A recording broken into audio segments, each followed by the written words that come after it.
April 2024 was a very interesting month for gacha games.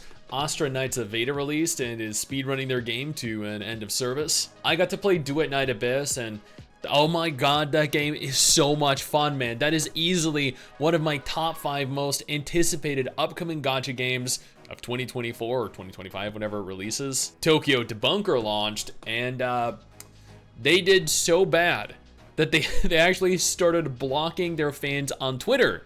Hilariously. Yeah, it has been a fun month, evidently. Hey, my name is Stix and welcome back to another episode of Gachas Releasing in Next Month, a video series where I go over every single thing that is launching over the course of the next 30 days in an active effort to make sure that you don't miss out on anything. If this is your first time here, consider subscribing to the channel, hitting that little bell notification.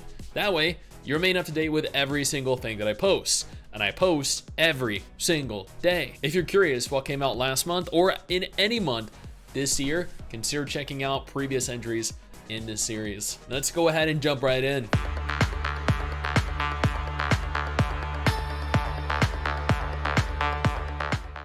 We're gonna start this off with gacha games that have opened pre-registration with releases that are imminent but not yet confirmed for me specifically.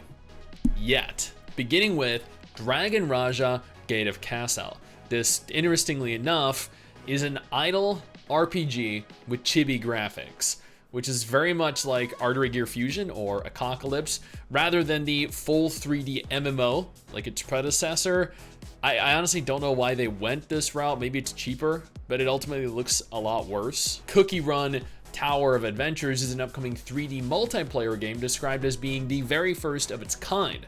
While pre-registration is currently open, it does have an official release date slated for June 2024. Assault Lily Blast Bullet W is a cute 2D turn-based RPG. Unconfirmed when specifically this game is releasing, but pre-registration is currently open globally, with lots of gameplay already available across YouTube and various social media platform, so I really wouldn't anticipate this game taking too long to hit our shores. Now let's go ahead here and talk about beta tests that are happening in May, beginning with Infinity Nikki, which has a closed beta test being held offline in Los Angeles at some point in the middle of May.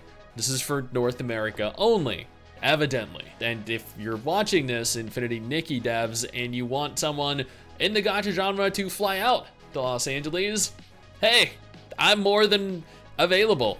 I'm more than willing. Tensura New World started closed beta testing in China. It's unconfirmed exactly how long this test phase is necessarily going to last, at least publicly. Etheria Restart began closed beta testing within China, and interestingly enough, is releasing globally this year on both PC, Android, and iOS. Child of the Hidden God has entered into closed beta testing in Hong Kong, Taiwan, and Macau. This is a turn-based RPG from the developers behind Soul Tide, which shut down. Soul Tide was a very fun game. I was actually kind of disappointed a little bit when they decided they were going to shut it down. Kingdom Hearts Missing Link is holding a closed beta from April 25th through May 2nd. This is global from what I can tell. Finally, let's go ahead here and talk gacha games that are going to actually be releasing and will be fully playable in May. Before we discuss those, however, allow me to thank my incredible patrons over on Patreon. Your guys' support is why I can continue to make videos like this every single month, and I deeply appreciate you all being there for me. We're gonna begin this with Wuthering Waves. Yes, Wuthering Waves. The game is finally releasing. It's not releasing into a beta test, no. This is having a full release onto PC, Android, and iOS.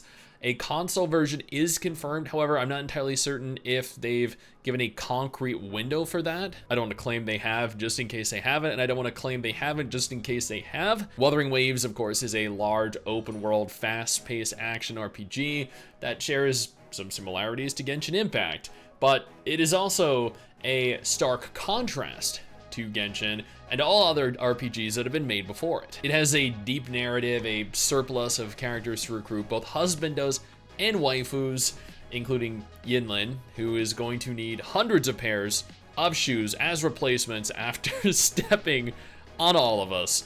It has some of the best action combat in the genre and could go down as the biggest release of 2024. Pre-register for this game while you can, because I mean, it's almost here, May 22nd, ladies and gentlemen. I feel like we've been waiting on Solo Leveling Arise for about as long as we've been waiting on Wuthering Waves, and we're still waiting on the 7 Deadly Sins Origins. Solo Leveling Arise, of course, is another action RPG. It is set within the world of the manhwa. It features a central main character, including a cast of characters that you'll find in other forms of media, in the manhwa and the anime. It has an interesting story from what I've played. Voice acting, it doesn't feature an open world. It rather features a chapter and mission-based system like Punishing Graven, like Ether Gaze, or like Guardian Tales, like Honkai Impact 3rd. It does have some pretty good action combat, admittedly. Although it also has auto combat as a feature for certain game modes, which honestly, it does work for the game because it can get a little bit tedious in terms of grinding. Solo Leveling Arise does launch globally on May 8th. Annihilation Borderline is a tactical RPG that actually just released within China. I haven't had the opportunity to play this game yet, but it does feature a style of gameplay akin to the old Fire Emblem games. A grid-based battlefield, turn-based movement and combat. It shares a striking resemblance, surprisingly, to Reverse 1999, although I doubt it'll really come nearly as close in terms of neither narrative nor voice acting. A global release is not yet confirmed, but I mean, it is no doubt coming, because they always release globally eventually. The Legend of Heroes Trails of Cold Steel Northern War is quite a mouthful. Yes, it is also a very heavily narrative-driven JRPG set within the Trails intellectual property. Northern War features a unique story, popular voice actors that are bringing the game to life, a type of world exploration in the form of free exploration gameplay, dungeons to raid and plunder. There are numerous different game modes to enjoy, apparently.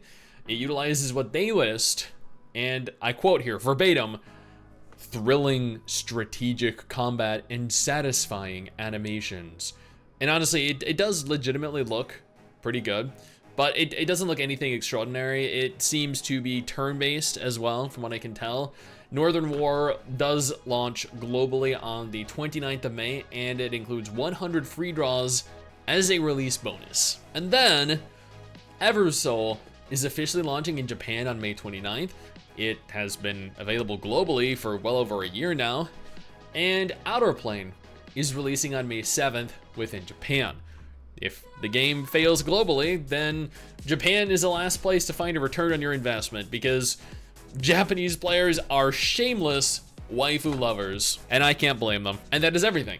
There's a lot to be excited for, and admittedly, there's gonna be some that we want to immediately pass on. But the coming month, hopefully, we'll end up providing you something to waste some time in. Again, if you're interested, then I urge you to go ahead and check one of the videos on screen right now for more gacha goodness.